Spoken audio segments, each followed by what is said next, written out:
Welcome to the Indiana Basketball Weekly Show on the Greeley True Sports Network. I am your host for Indiana Basketball Weekly, Mike Goodpaster. Right now, I would like to welcome in my co-host from KentSterling.com, Kent Sterling. How you doing, Kent? I couldn't be better. Could this be a better day? Indiana wins last night by a gob because they played well in the second half finally, and Kentucky gets beat by Evansville. I've been dancing in the streets for about the last 18 hours. Yeah, because, I've always figured this. My favorite teams have always been Indiana and Xavier, and I've realized that my favorite team may just be whoever Kentucky is playing. Isn't that the best? It's so much fun to watch them lose in November. And last night, I kept an eye on the score just on the off chance that McCarty had those guys ready to play and go into Rupp and kind of quiet the crowd. And I kept looking, and they played at the same time as Indiana. So I'm watching IU, but I'm thinking I got to get to the SEC network and watch a Purple Aces and see if they can pull this thing off. So with about 4 minutes left in that game, maybe 11 minutes left in the IU game, I toggled over. And, boy, did they reward me. Even though they didn't play very well, Evansville, they ran out the shot clock twice, like in the last 4 minutes. But you know what? Kentucky was just hot garbage, and so the Purple Aces pulled it off. Yeah, that's great.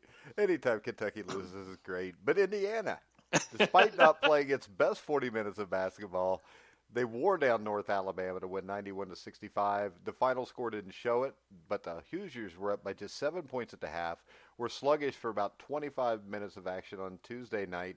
But either way, they've improved 3-0, and you can ask Kentucky. It's better than losing those games. And while the offense continued to get better, something that's been inconsistent through Miller's tenure in Bloomington has been the defense, which I thought in the first half lacked energy and efficiency. Yeah, I didn't understand what was going on early. It seemed like Trace Jackson Davis was the only guy who came to play, and they're not closing out on shooters as though these guys at North Alabama can't shoot. Well, they found out that they can shoot, and all of a sudden it's tied at 28, and you look kind of silly all of a sudden. And then finally it kind of gets rolling. But we've seen this. This is kind of a negative hallmark of Archie Miller teams at Indiana, is that they don't show up ready to play. And so you've had games, especially against Big Ten competition. It's not going to happen against a team like North Alabama, but against a team in the Big Ten, all of a sudden it's going to be 16-2, and you're going to have a hell of a hole to dig out of. And Indiana looks like that kind of team right now, and I don't like it. The on-ball defense needs work. And Yeah. North Alabama started off the game 6 or 7 from deep. Brim and Agnew were the ones that were able to utilize their quickness to get past Indiana's defenders and create open looks as the IU help defenders slid over to stop the drive. On-the-ball defense has got to improve, or this team is going to be in for another 500 season. Yeah, if they're forced to help all day long and they don't recover out of that help quickly, they're going to get buried under an avalanche of threes. And that's totally true. And the other night, and in the previous two games and in the exhibition, I thought that Archie was kind of saying, okay, we're going to trust the guy on the ball to get the stop. And we're not going to be real active in helping, keep guys keeping them from getting to the rim. But last night it was a little bit different, and they helped a little more actively. And because they did that, they left shooters open on the perimeter. And like I said, you know what? All these guys can shoot. They're in a Division I guard in the country who can't knock down open threes. So you better be prepared to defend these guys and trust that your teammate is going to be able to stop the guy with the ball, especially a guy from North Alabama, for God's sake. Yeah, and outside of Rob Finney, I think the Hoosiers really lack another strong on-ball defender. I thought Armand Franklin would do that. He has the skill set to be a lockdown defender, but he is just a freshman. And experience, I think, especially defensively, plays a big factor here. You know, and I think that's one of the reasons that the way the schedule's been constructed is really, really good. Because last night, Armand Franklin was bad enough to get you beat by a good team. And that's not going to be the case until we get to December. So he's going to get to move through these growing pains and develop kind of a tolerance for the physicality and sort of the intellectual adjustment that he's going to have to make in playing college basketball. He's going to be able to go through that until December 1st without likely causing too much disruption as to what the results for Indiana are. Yeah, now Devontae Green when he returns, maybe he can give us that. Another guy that I think Yeah. needs to be that guy that's an on-ball defender is Al Durham. And Al Durham absolutely should be that guy. And I think you're right. As good offensively as I think Devontae Green is, and that I think it doesn't make it true, he just is a really good offensive basketball player. I think the place where they're going to see the biggest upgrade is with him as a defensive player who kind of understands as a senior what he needs to get done and how to do it. Yeah, and the guy that really stands out to me, and I think everybody kind of knows this already, so this is not a comment that's going to be shocking, but Trace Jackson Davis is for real. Yeah. I mean, he's a freshman who experience doesn't matter with him because he's got it, if you know what I mean. And he continued terrific play early in the season last night, scoring 20 points, 8 rebounds, 3 block shots. He's got really sticky hands on the glass. He's a terrific shot blocker. He plays with great balance.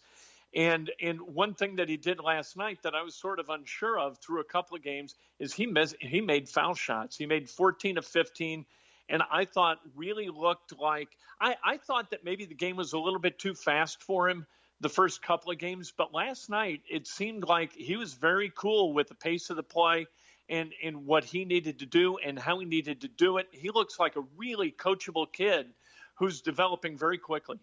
Yeah, and he's shooting 64.3% from the field this season. And the thing that I really take away from him is you see almost no bad shots. You get a lot of big men who try to stretch their game out to the three-point line. But Jackson Davis seems to be a guy to me who knows exactly how to utilize his skill set.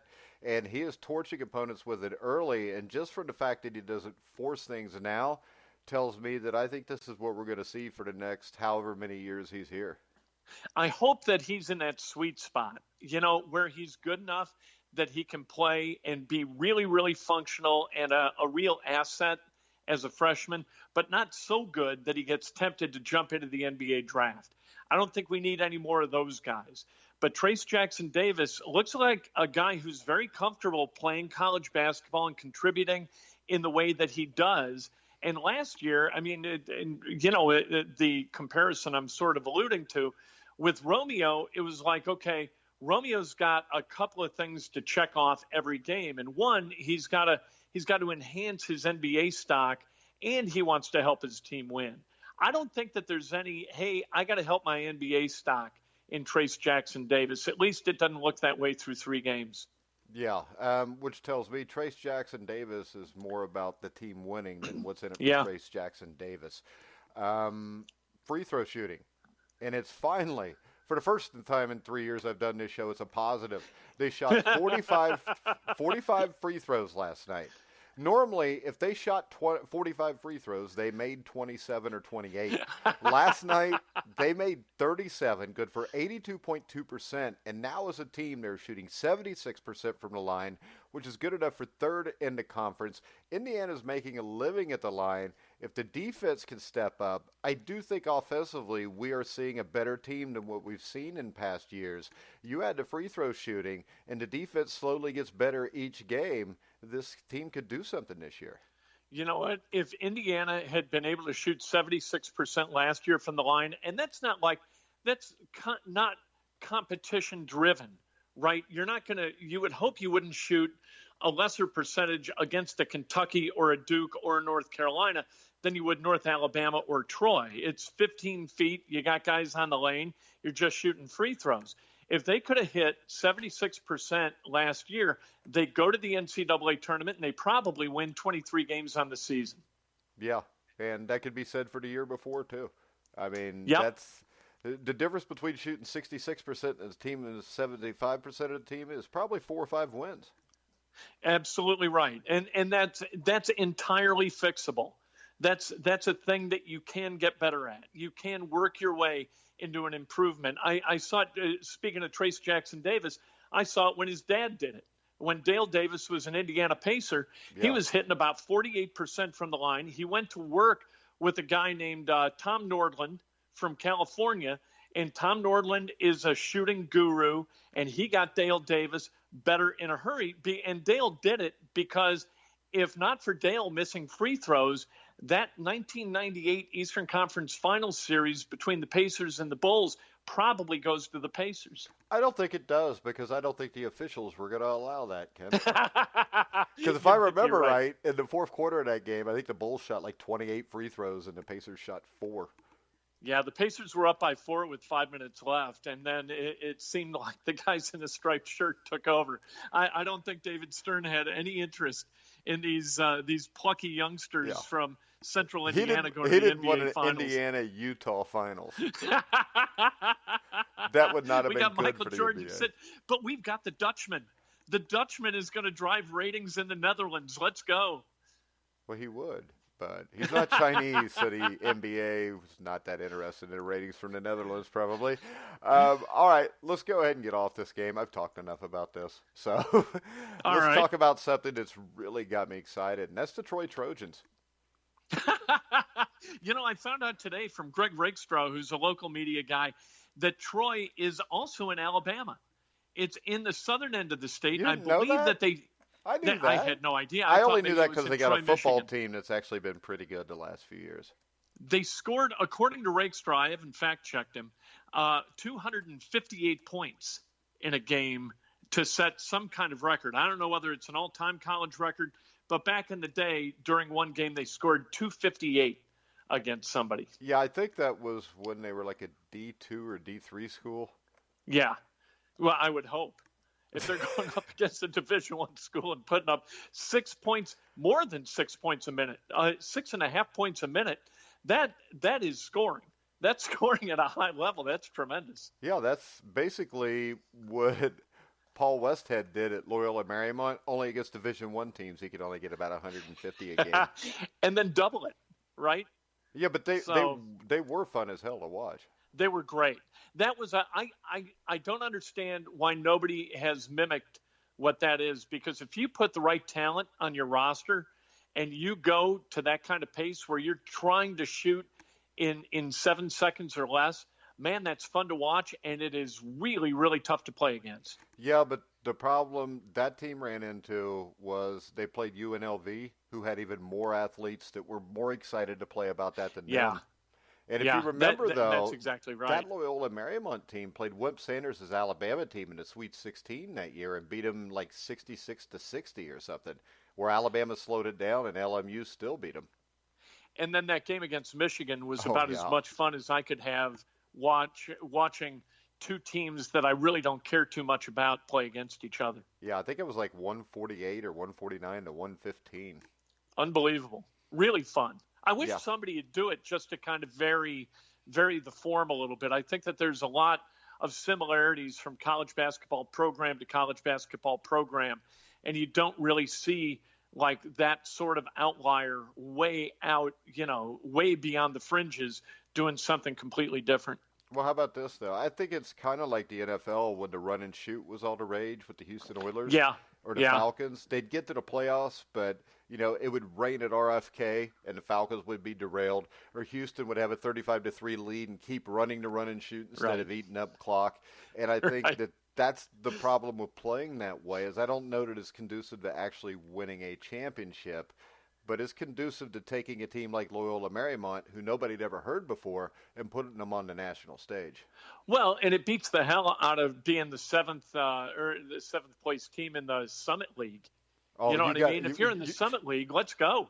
You got to hear this. In 1992, the Trojans stood atop the pinnacle of college basketball in a game against, wait for it, the DeVry Institute of Technology.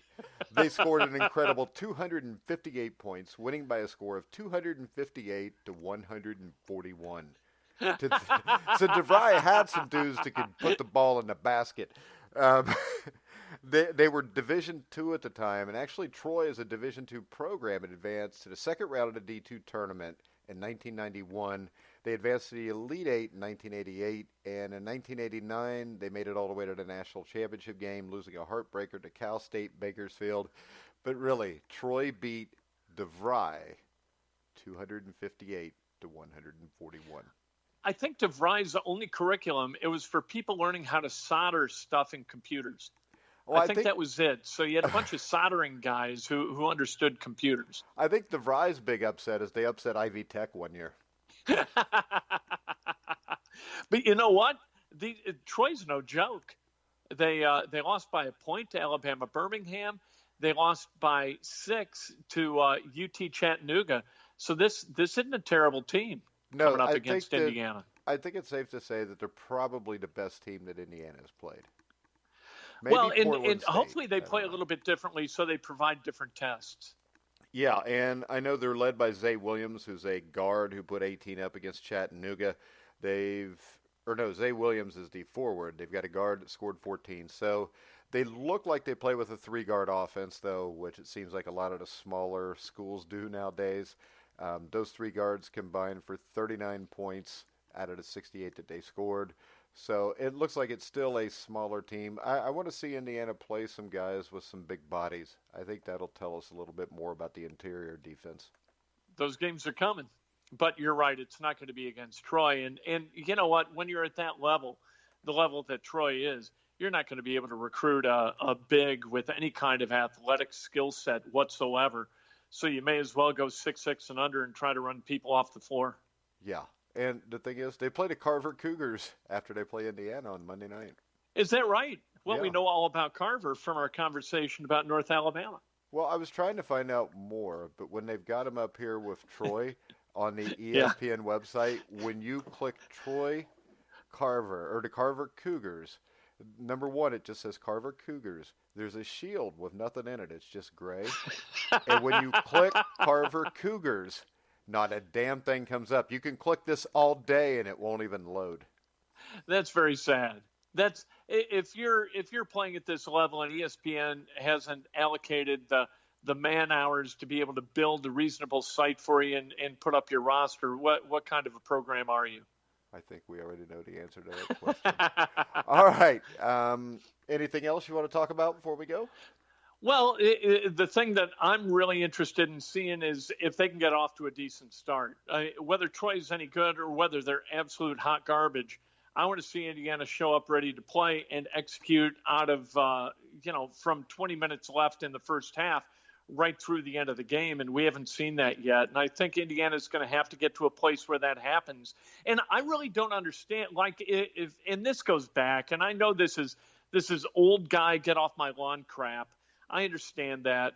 But, back in the day, if guys didn't get off to a good start, we had a line change at Indiana. You were replacing the 5 guys on the floor with 5 other guys, and they might have been less talented, but by God, the message was going to be sent that we're not standing for this kind of crap. You guys have to be here early, get shots up, get ready to play, work up a sweat, and when we start playing, when they throw it up, we're ready to get in somebody's grill and play defense and run the offense and create open looks, and let's go.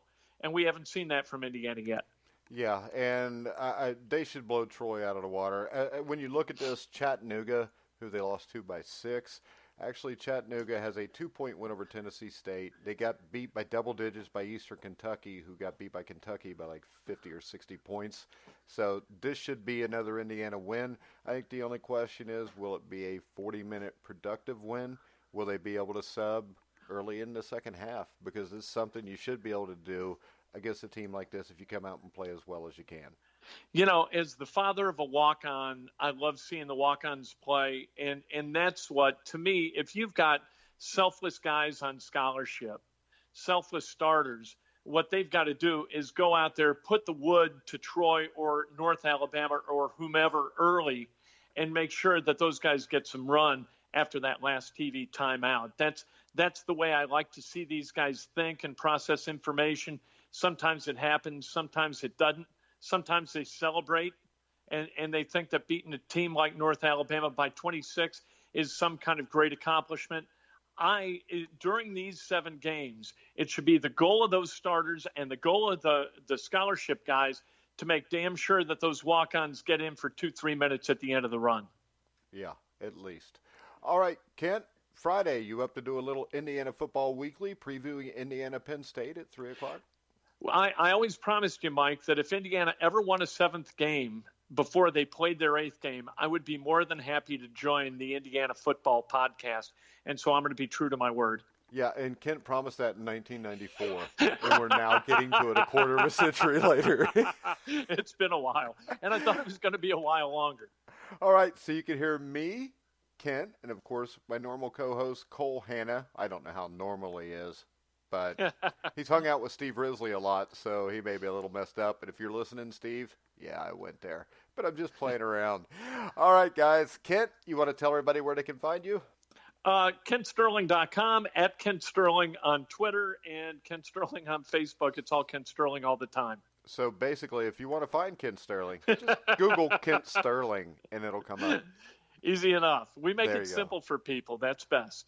All right, and you can find me, as always, at Grueling Truth. So make sure you check us out. We will have tonight at 9 o'clock our CFL Conference Championship game preview show with Robert Drummond, who played for the Philadelphia Eagles, but more importantly, if you're a CFL fan, won 4 Grey Cups with the BC Lions and Toronto Argonauts in the 90s.